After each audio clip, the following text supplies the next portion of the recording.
टाइलों का प्रयोग। सीटू और रीना के घर ईंटें आई हैं क्योंकि उनके पिताजी नया कमरा बनवा रहे हैं। दोनों ने कुछ ईंटों को अपने अपने तरीके से आंगन में लगाया। रीना देखो, मैंने ईंटों को कैसे लगा दिया। ये सीटू ने ईंटों को इस तरीके से आंगन में बिछा दिया। सीटू देखो, मैंने इन्हें अलग ढंग से लगाया है, लेकिन रीना ने उन्हीं ईंटों को कुछ इस तरीके से आंगन में लगाया। क्या हम इन्हें किसी और तरीके से भी लगा सकते हैं? बिल्कुल, ये जो ईंटें होती हैं, ईंटों का कोई भी डिजाइन हम बना सकते हैं। जैसा कि आपने घर बनते हुए देखा होगा कि हम दीवारों पर भी किस तरीके का डिजाइन बनाते हैं। वो ईंटें एक दूसरे के साथ कुछ इस तरीके से रखी हुई होती हैं। सबसे पहले जो मिस्त्री होता है वो इस तरीके एक लाइन में उन्हें बिछाता है, और फिर जो दूसरी लाइन होती है वो इस तरीके से होती है। तो देखिए, ये भी एक डिजाइन बनता है। हमारी जो दीवारें होती हैं वो इसी डिजाइन से बनी होती हैं। इसके अलावा हम और भी कई तरीके के डिजाइन बना सकते हैं। जैसे यहाँ मैंने 2 डिजाइन ऑलरेडी बना रखे हैं।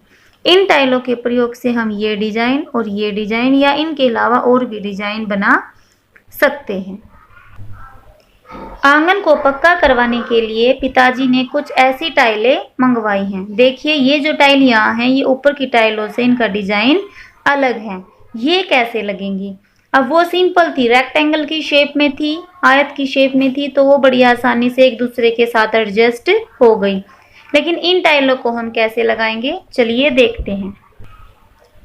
सीटू देखो, ये इस तरह से एक दूसरे के साथ लगाई जा सकती है।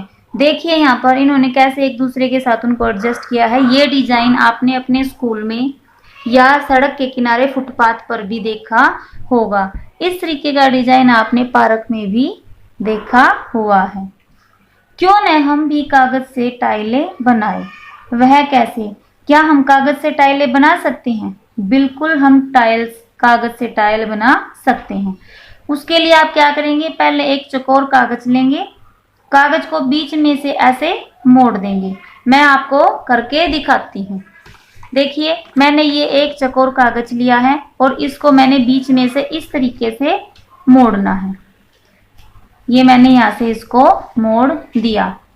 ऐसे मोड़ने के बाद आप जिस साइड आपने इसको मोड़ा है वहां पर आप बीच में एक बिंदु लगा लेंगे। मान लीजिए मैंने यहाँ पर एक बिंदु लगा लिया।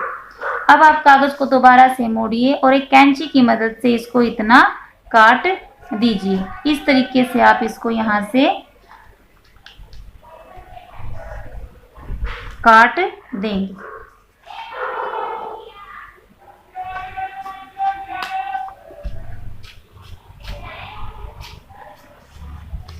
कैंची से काटने के बाद जो है आपकी इस तरीके से पेपर आएगा, और ये जो टुकड़ा यहाँ से निकला है, इस टुकड़े को हम यहाँ पर टेप की मदद से पेस्ट कर देंगे।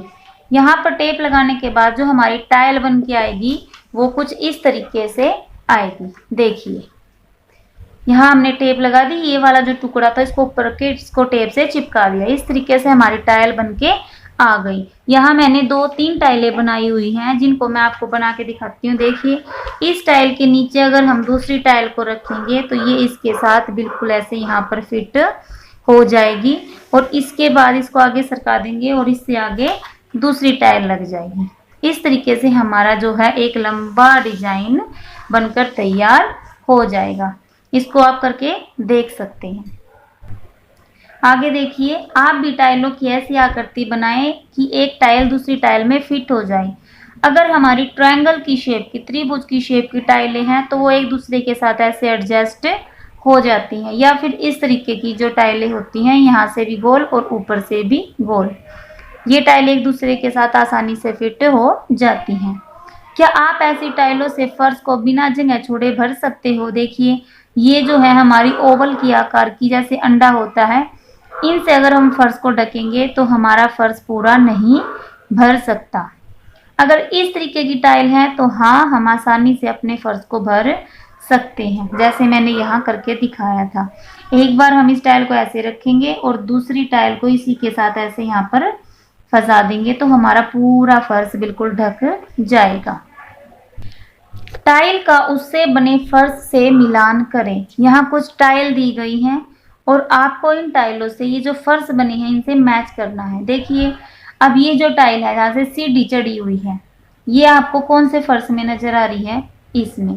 तो इन टाइलों से इस तरीके का डिजाइन बनकर आएगा तो हम इसको मैच कर देंगे इससे। ये टाइल उन्होंने पहले ही मैच की हुई है। देखिए ये वाला डिजाइन आपको इस फर्श पे नजर आ रहा है। अब ये टाइल जो हमने बनाई थी देखिए इससे इस तरीके का डिजाइन बनकर आएगा। जो आप कागज की अपनी टाइल बनाएंगे वो इस शेप में बनेगी और उससे इस तरीके से डिजाइन बनेगा। और ये चकोर है, जो चकोर टाइल से देखिए आप कई तरीके के डिजाइन बना सकते हैं। यहाँ इन्होंने ये बनाया हुआ है। इस तरीके से आप टाइलों को देख के फर्श को पहचान सकते हैं और उसको मैच कर सकते हैं। आप आयताकार और वर्गाकार आकार के कटआउट की सहायता से डिजाइन बनाएं और डॉट ग्रिड पर दर्शाएं। इस तरीके की टाइल और चकोर, आयताकार और चकोर, दो तरीके से आपने कागज से कटआउट काटने हैं और फिर उनसे टाइलों के जैसे फर्श पर बिछाना है। आपकी सुविधा के लिए मैंने आयताकार टाइल को हरे रंग का और चकोर जो वर्गाकार टाइल है उसको लाल रंग का दिखाया है ताकि आपको डिजाइन आसानी से समझ में आ जाए। इस तरीके से इन दो टाइलों से अगर हम फर्श को ढकेंगे तो हमारा पूरा फर्श ढक जाएगा और कोई भी डिजाइन आप बना सकते हैं। मैंने ये डिजाइन यहाँ पर बनाया है।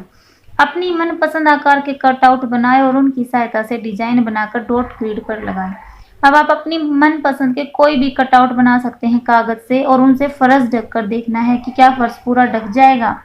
यहाँ देखिए मैंने दो तरीके की टाइल ली है, ये रेड वाली जैसे हमारा जमा का निशान होता है इस टाइप की, और चकोर ली है मैंने वर्गाकार हरे रंग की। इन टाइलों से मैंने इस तरीके का फर्श पर डिजाइन बनाया है। आप भी अपनी पसंद का बना सकते हैं और मेरे पास और जो हर स्टूडेंट अपने टीचर के पास इसको करके भेजेगा।